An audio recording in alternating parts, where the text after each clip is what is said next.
உள்ள Ravi S gamer. இதுக்கு தான் நம்ம இந்தியன் பைக்ஸ் இது விளையாட போகிறோம். அங்கே வீடியோவில் போகலாம். எப்படா ட்ரெஸ் மாற்றி கிளம்புறோம். கார் ஒரு லைட்டாக எடுத்துட்டு இவன் நான் நடந்து போகிறான். மொத்தம் வந்தியா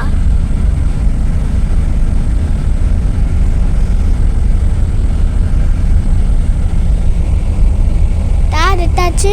வாங்க போகலாம்.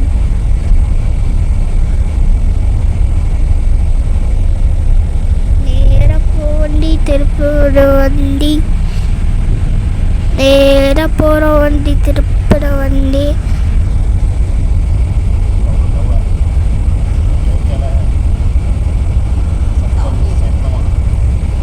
அப்போ சரி